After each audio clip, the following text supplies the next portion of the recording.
मान जुड़ चुके हैं यूके देवनाथ जी, रक्षा विशेषज्ञ हैं, और अरविंद सिंह तेजावत जी। बहुत स्वागत है सर इंडिया न्यूज पर। और आज हम ट्रंप जो कर रहे हैं उस पर खास चर्चा करेंगे। सबसे पहले मैं रुख करूंगी देवनाथ जी आपका। सर ये बताइए, अगर आईएसआईएस के ठिकानों को ट्रंप ऐसे ही तबाह करते रहे तो ये पूरी दुनिया में क्या कड़ा मैसेज है? अमेरिका क्यों आईएसआईएस के ठिकानों पर सीरिया में हमला कर रहा है जी। इसके लिए ये समझना पड़ेगा कि सीरिया की राजधानी दमस्कस है। दमस्कस में अभी जिनका शासन है अल शरा जोलानी जी। वो अमेरिका के समर्थन से अल शरा जोलानी सीरिया के प्रेसिडेंट बने हैं दमस्कस में। तो सीरिया में जो सरकार है हम मान सकते हैं कि वो अमेरिका के सपोर्ट में है, अमेरिका के खिलाफ कोई कार्रवाई नहीं कर रही। अब एक सेंटेंस में बताऊंगा, अल शरा जोलानी जो है वो खुद अल कायदा और आइसिस का आतंकवादी था। उसके ऊपर अमेरिका ने $1 मिलियन का प्राइज रखा था आज से 10 साल पहले, आज से 5 साल पहले जी। लेकिन बीच में वो उसको सीआईए ने तोड़ लिया और उसने अपना एक अलग से आतंकवादी ग्रुप खोल लिया, एचटीएस। और एचटीएस आतंकवादी ग्रुप जो है वो तुर्की से ऑपरेट करता था अमेरिका की मदद से बशर अल असाद की सरकार के खिलाफ जी। तो पिछले साल जनवरी के महीने में 2025 में, या सही कहें तो 2024 के दिसंबर के महीने में अल शरा जोलानी ने अपने आतंकवादी संगठन एचटीएस की मदद से तुर्की से हमला किया और बशर अल असाद की सरकार को भगा दिया। बशर अल असाद पिछले साल जनवरी के महीने में सीरिया दमस्कस छोड़कर रूस भागने के लिए मजबूर हो गए।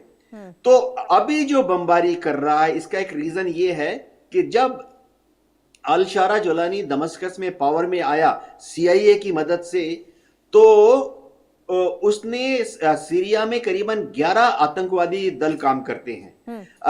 इनमें से सारे आतंकवादी दलों को कुछ वो तुर्की से सपोर्ट पाते हैं, कुछ ईरान से सपोर्ट पाते हैं, कुछ इराक से सपोर्ट पाते हैं। तो इन सब आतंकवादी संगठनों को कुर्दिस्तान के भी आतंकवादी ग्रुप सीरिया के उत्तर पूर्वी भाग में ऑपरेट कर रहे हैं। बिल्कुल। तो अल शरा ने इन सब आतंकवादी ग्रुप्स को चैलेंज किया कि आप जो है दमस्कस की सरकार के साथ मिल जाओ, आके एक साथ सीरिया चलाएंगे।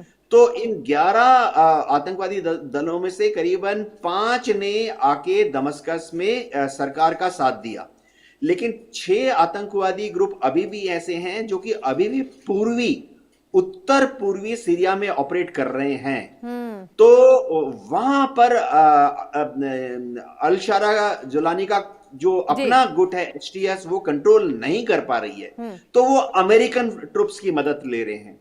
अमेरिकन जो हैं वो जॉर्डन से ऑपरेट करते हैं। अमेरिका ने अपना एक बेस सीरिया में भी बनाया हुआ जहां पे जॉर्डन, सीरिया और इजराइल का जो ट्रायंगल है वहां पर अब जमीन से जब वो इन आइसिस के दलों को कंट्रोल नहीं कर पाए तो अब वो उन पर हवाई हमला कर रहे हैं। तो हमला अमेरिका सीरिया पर नहीं कर रहा, सीरिया की जो सरकार है दमस्कस में उसके समर्थन में आइसिस के आतंकवादी ठिकानों पर हमला कर रहा है जो कि अल शरा के काबू में नहीं आ रही। जी ठीक है, एक बार मैं अरविंद सिंह तेजावत जी का भी रुख करूंगी। सर ये बताइए, आईएसआईएस का खात्मा ट्रंप के हाथों के द्वारा होने वाला है क्या? क्योंकि एक्शन प्लान तो यही नजर आ रहा है। देखिए, आईएसआईएस क्या है ये देखना पड़ेगा। वो दरअसल एक इस्लामिक स्टेट की अवधारणा है और वो मिडाइवल स्टेट में मॉडर्न स्टेट को चलाना चाहते हैं जी। तो वो बेसिकली बहुत सही विचारधारा तो नहीं है बिल्कुल, पर दरअसल ऐसी विचारधाराएं तब आती है जब जो शासन करने वाले लोग हैं, जो प्रभुत्व संपन्न जो वहां पे जो एक देश है उस पे अगर कोई बाहर का देश आकर अगर उस पे हमला करता है तो यह एक तो उस वहां की सरकार की इनकॉम्पिटेंसी बताता है।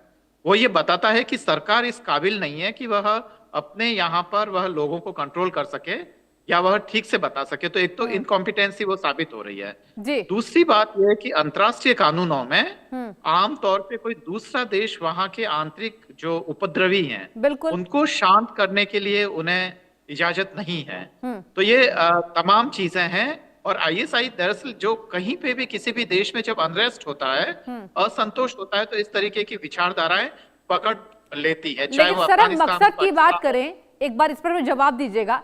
अगर हम ट्रंप के मकसद की बात करें तो क्या अब ये जो मकसद है या आतंक को खत्म करने का है? क्योंकि देखिए बड़ा सवाल तो यही आ रहा है, जैसा एयर स्ट्राइक वो करा रहे हैं, ये पूरी प्लानिंग प्लॉटिंग कर रहे हैं।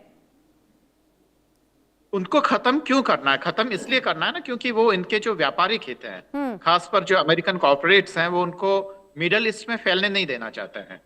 तो मिडल ईस्ट में फैलना नहीं देना चाहते तो वो उनको खत्म करना चाहते हैं। हालांकि इसके पीछे एक बहुत लंबी चीज है, पर इतना तय है कि ट्रंप साहब के इस बिहेवियर ने, खासकर इस जो विदेशी जो तमाम देशों की जो प्रभुत्व को उन्होंने, ठीक है। या जो उसकी प्रभुसत्ता को जो चैलेंज किया है, वो करने के बाद में ठीक ट्रंप है साहब सर, ने ये समय कह का दिया अभाव कि है, दरअसल मैं दोनों से माफी चाहूंगी। बहुत शुक्रिया आपका तमाम चर्चा में जुड़ने के लिए। और वक्त एक ब्रेक का, आप देखते रहिए इंडिया न्यूज। शिव प्रकाश जी सिर्फ 35 साल